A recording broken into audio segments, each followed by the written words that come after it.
Conference. Okay, I'm good to go now, I think. Hi Penny, my name's Tim Whitehill, and I'll be delivering this webinar today. Just before I start, can I ask what your role is within Bolton Heath? I'm a compliance manager. A compliance manager, okay.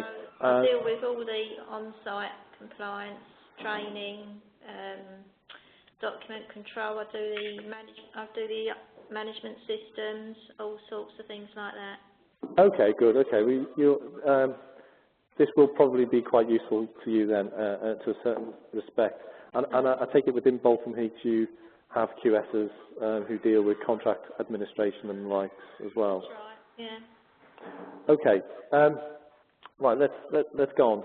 Today's webinar is commercial BIM, and this is broadly I've given it a subheading as well, which is the BIM Protocol Explained, which will give an overview of some of the commercial structure that has been put in place in order to bring BIM into the contractual arena. So it's very much there's going to be a lot of text to go through today. But what I'm going to do, I've taken extracts from the BIM protocol. We'll read them, and then I'll just tell you what that means, and hopefully that'll be of some use to you today. But I'm hoping, it'll be 20 to 30 minutes long, and feel free to interact with me during it, especially if there's only you. You can make this a personal presentation to yourself, so that's good.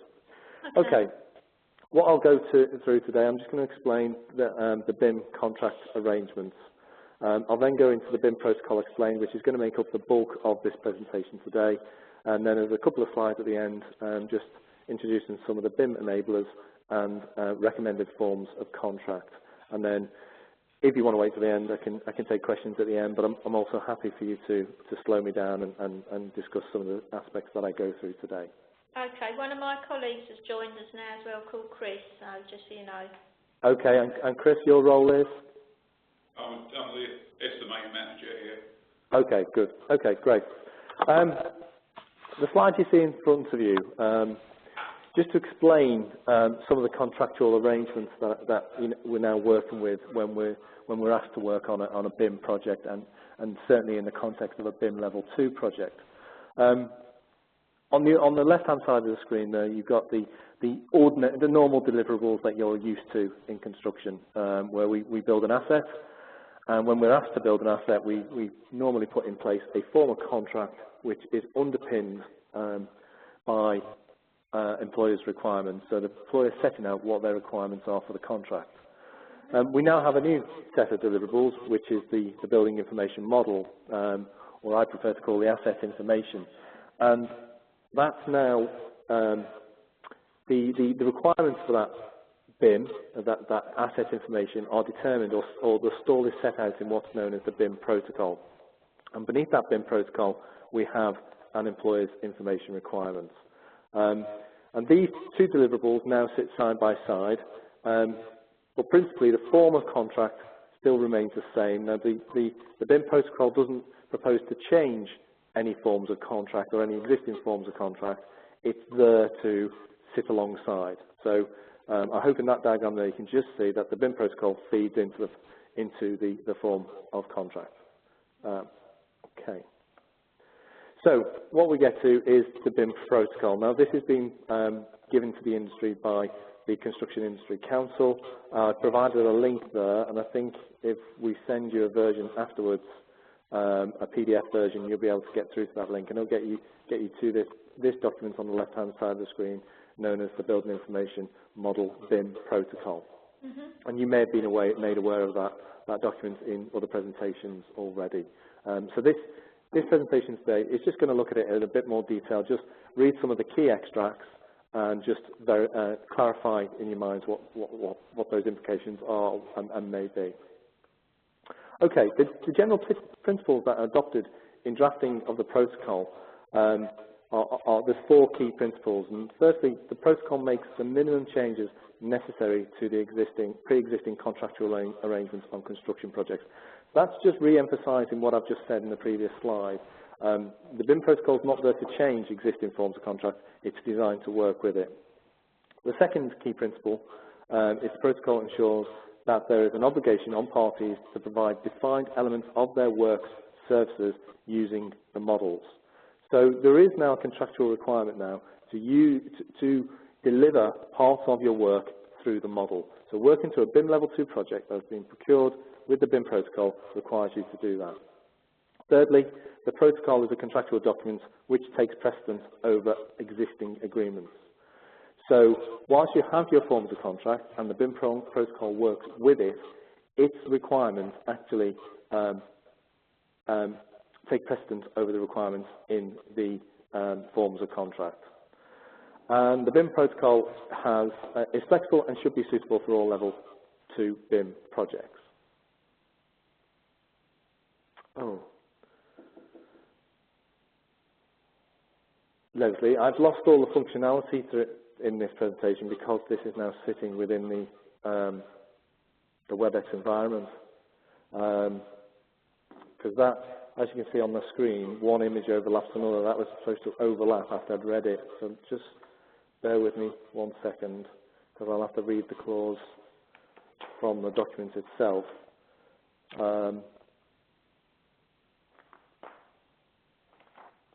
Okay, so objective of the protocol. The primary objective of the protocol is to enable the production of the building information models at defined stages of the project.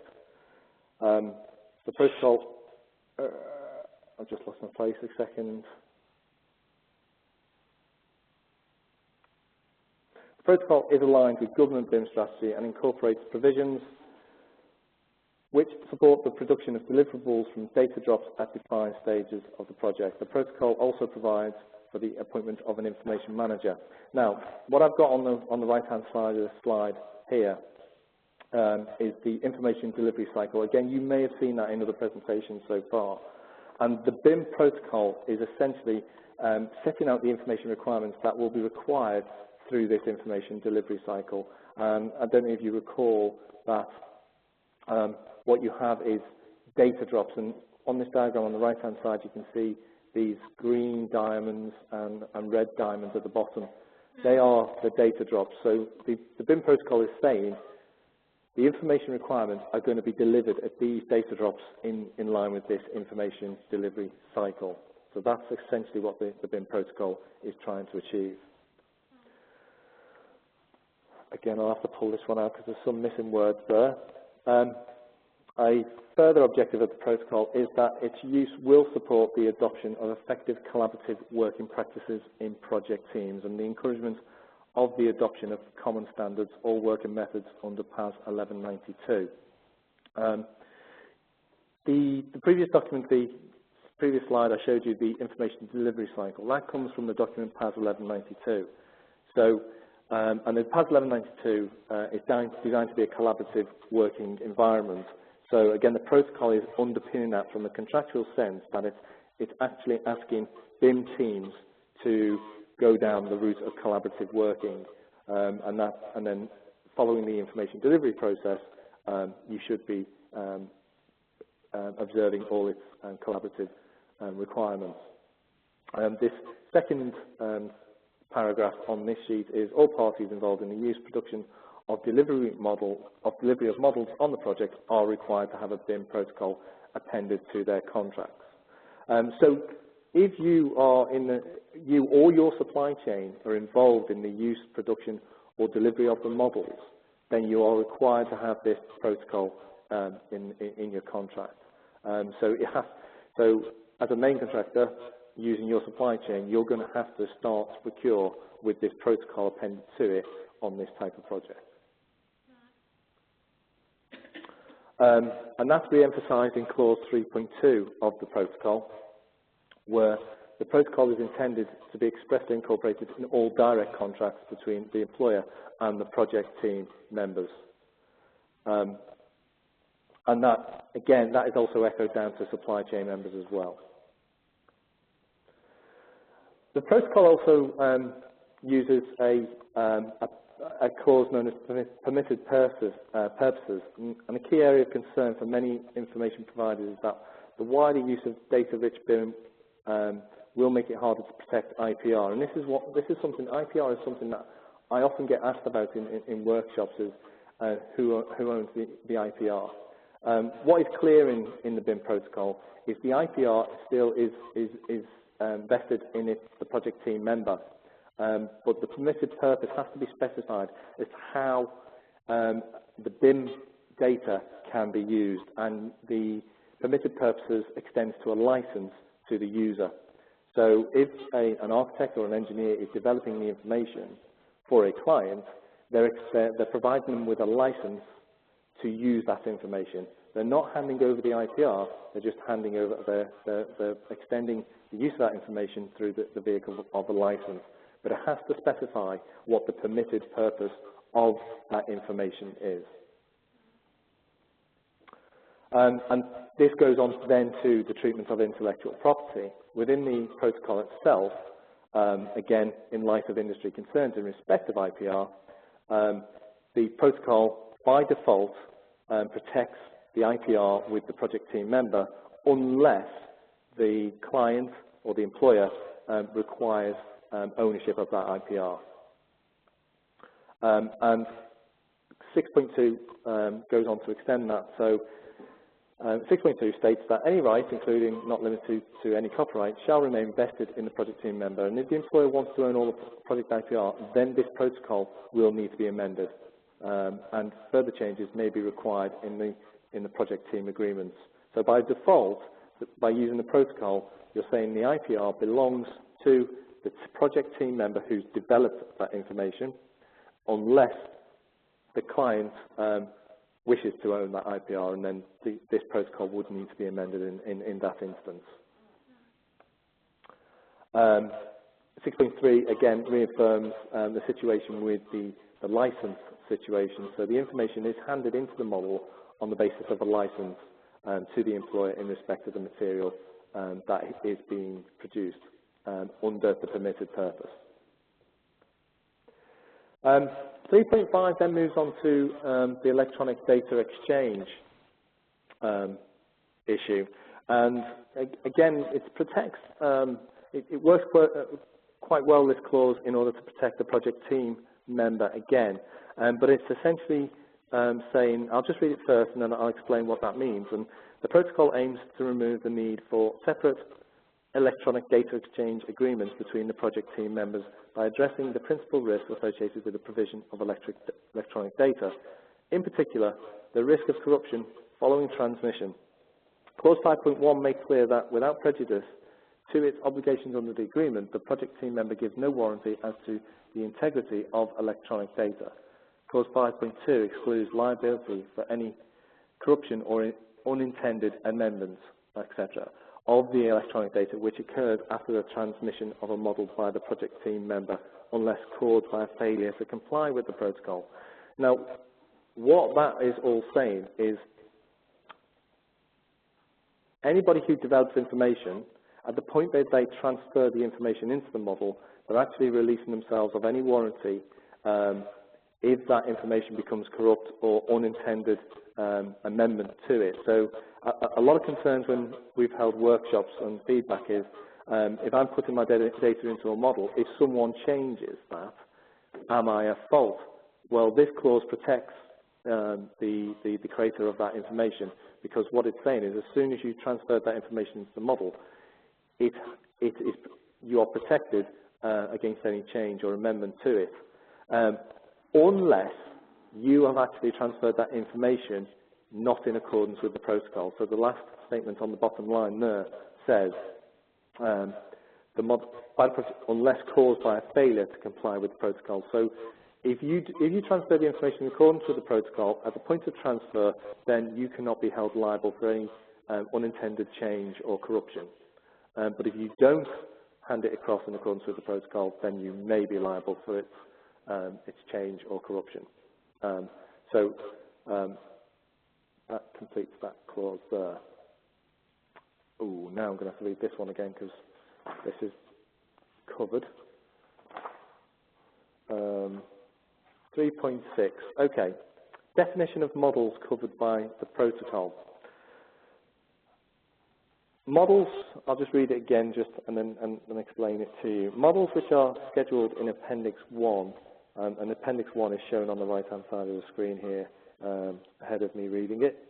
The model production and delivery table, in brackets MPDT, are subject to the protocol. Models which are not listed in the MPDT do not benefit from the provisions of the protocol. So at the outset of using this protocol, you actually have to define what models are going to be produced and by who. It's almost, this table you can see to the right-hand side is a responsibilities matrix, if you like. It is saying what models are going to produce at what stages of the project against the data drops, and who is responsible for that model production. And that may be design end, but also maybe specialist subcontractor end, it may be principal contractor end. At the start of the project, this would be defined in this table. If the model isn't identified in this table, then it is at risk of not being protected by the protocol. So again, this is where this document works in accordance with the contractual requirements of the project. Change management and 3.7, it's a fairly self-explanatory clause. The protocol and appendices are contract documents. Any change to the protocol or appendices will result in a change to the contract terms. Any variations to the model production and delivery table or protocol should be subject to the change management procedure under the agreement, as they may be a change to the scope of services stroke works. As the same protocol and appendices are attached to all project team agreements, employers should try and ensure such procedures are consistent across all project team agreements if possible. So that's just underpinning the fact that this is a contractual document and must be amended and changed along the process of the contract, as any other contractual document would be also. Liability for the use of models. This is probably just underpinning some of the earlier clauses again, along with the IPR and such like. But given concerns associated with wider use of data on BIM project, Clause 7 excludes liability for any use of the material models which are licensed and or sub-licensed in clause, which is not permitted by the relevant license stroke sub-license. What this is saying is that you're only liable if somebody was to use your model information where it's not intended under the use of the license, then you cannot be held liable. And that's the same for 2D information, in honesty. So it's not any different to an architect or an engineer issuing a 2D drawing for a particular project. If someone were to use that information on a similar or other project, then the designer cannot be held liable for the use of that information, and so that clause is there to protect you there.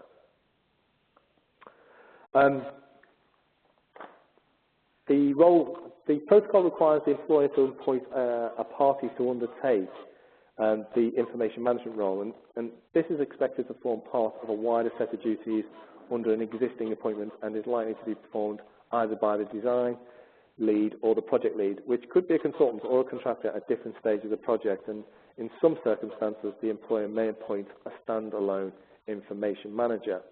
And then on the right hand side of the screen this is some of those roles that the information manager will be required to take on. So the principal responsibilities are managing the process and procedures for information exchange on projects, initiating and implementing the project information plan and asset information plan.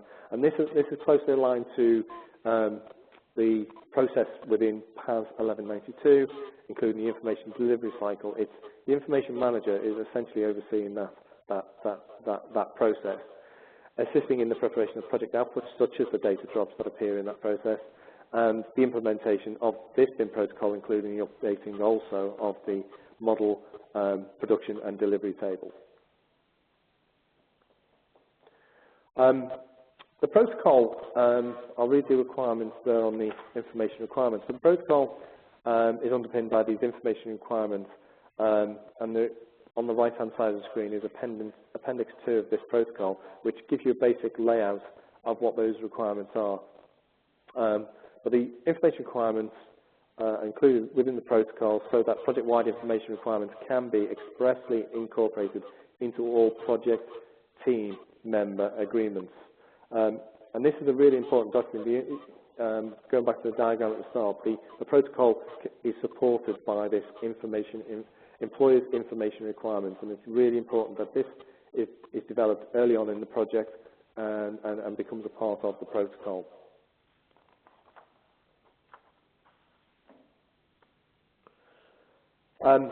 Clause 6 within the protocol talks about the model production and delivery table. And this is a key document as it both allocates responsibility for the preparation of models and it identifies the level of detail that models need to meet at the project stages or data drops.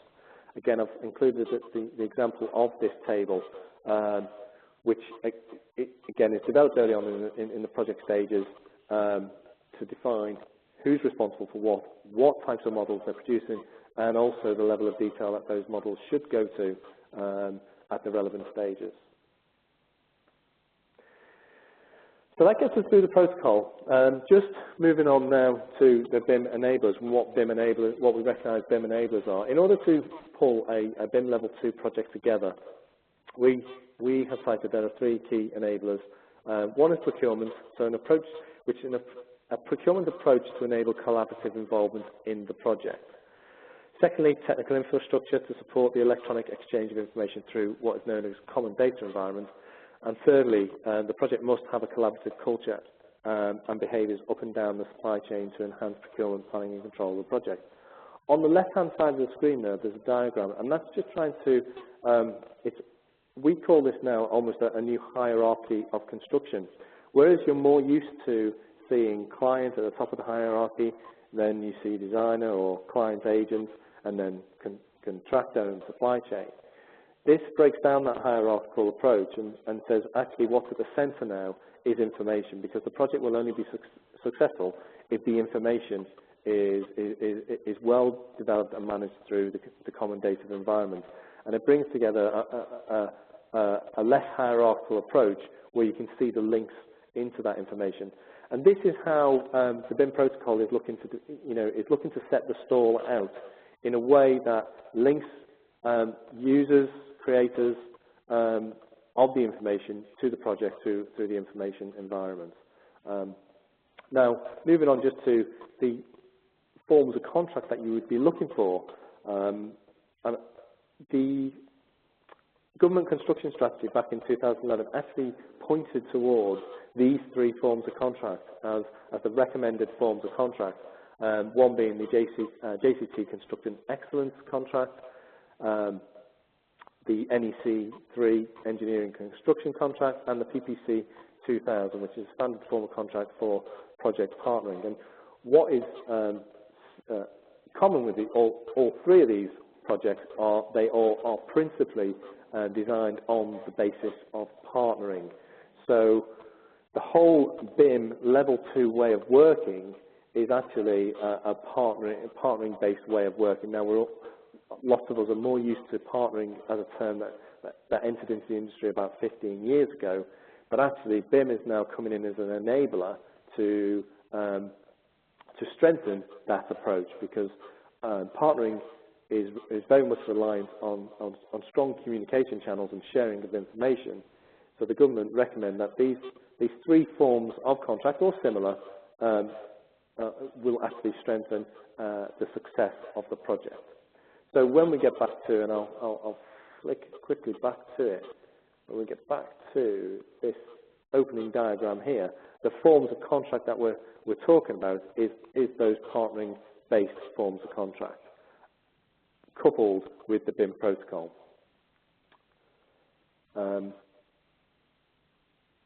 Okay, well that just about rounds it off, just about on time there.